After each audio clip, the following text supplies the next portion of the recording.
Hello, amazing people. This is Candice Richardson Dickens, Dope Black Therapist. Please like and subscribe to this channel. If you're on LinkedIn, please put comments in. Or if you're on Facebook, please feel free to put comments in. I would love to read them later. And if you're on my YouTube channel, welcome. Share it with other people. I want to begin by saying that our community farmer could not be here. So we're going to schedule her another time because she's an amazing resource for what it means to end community famine. You know, the community farmer is the solution for community deserts and community scarcity. So we're going to have them on later on to figure out how we can, in our own communities, create a community farm so that people can have fresh food, fresh vegetables. Because when you live in a community where there is no supermarket, when you live in a community where the only access you have to food is the local liquor store. And I live in Baltimore County. But if I go to some parts of Baltimore City and I go to the local liquor store, that is a community grocery store. And you can't touch the food.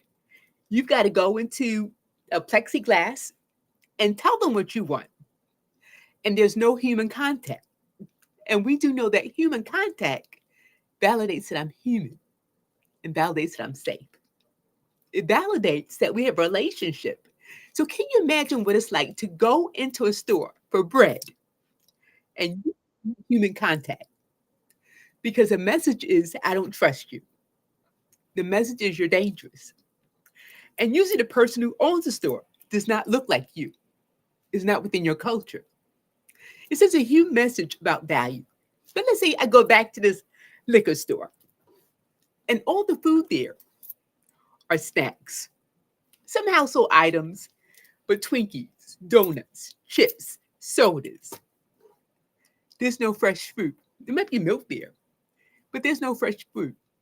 There's nothing healthy in that store. So then I go from that store and I look at the restaurants in my community. And can you imagine, in the community, you can get the best fried chicken ever, filled with saturated fats that contribute to your high cholesterol level, right? And make your hypertension worse.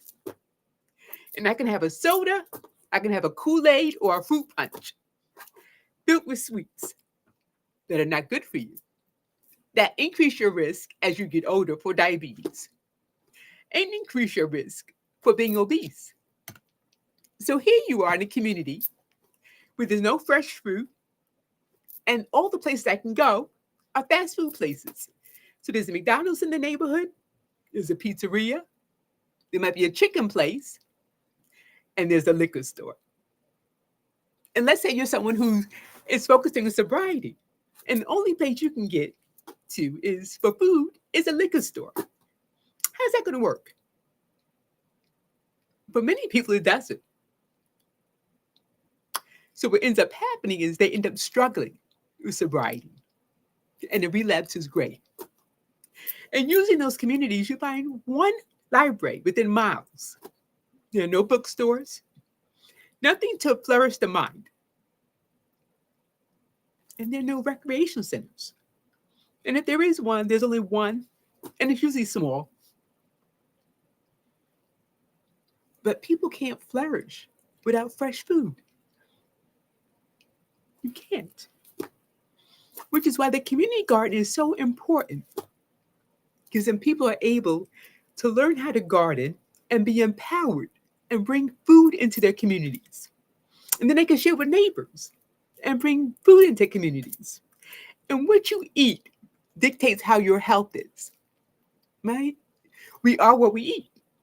So if I'm eating vegetables and I'm eating fruit and I'm eating fish that's been caught the same day, and what I find is my diet gets healthier. My diet gets more balanced. And I get healthier. But without that, then you have a community that's at risk for a lot of medical illnesses. Because if the body's not being treated like a temple, then what will happen is that temple will not be able to survive. And that temple will be at high risk for so many other comorbid diseases. And those children will go to school and not be able to concentrate because all they have access to are sugary foods, Twinkies, cupcakes, but no apples, cereal, but nothing else. So one of the things that we do, if I want to liberate a people, I liberate how you eat.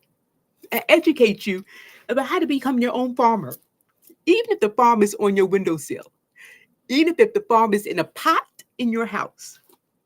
Psychologically, what it does, it makes you feel empowered so that you don't have to depend upon someone else to give you fresh food, fresh vegetables. You can do it for yourself.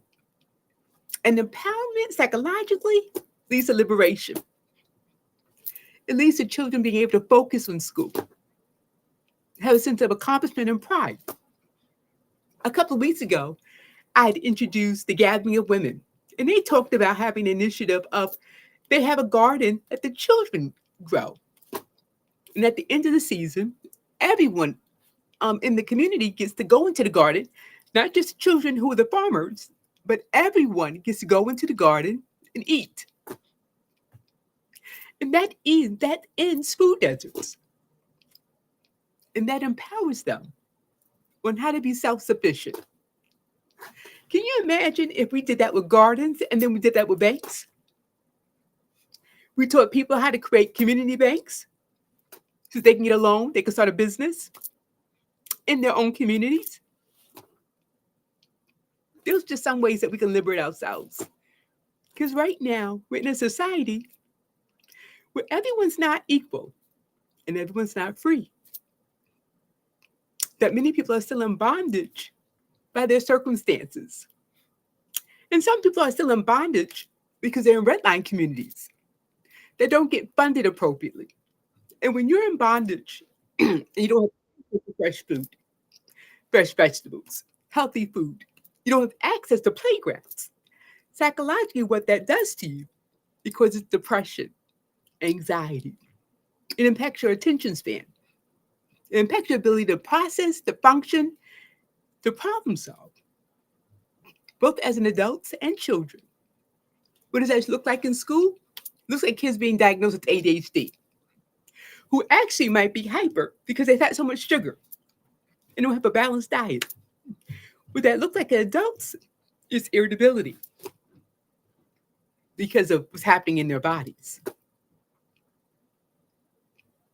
So I'm hoping to have the farmer come on, but I want to encourage you to take the challenge. Learn how to farm, learn how to garden. There are a lot of organizations that teach gardening, and there are a lot of YouTube programs that teach gardening. Start with a small seed. You can get a pack from the dollar store or Walmart, but start with something small and create something big. I hope that this is informative. Hopefully we'll have Renee Baccus come back, our favorite farmer, and she can talk to us about how to maintain that garden, how to create empowerment and liberation within your community.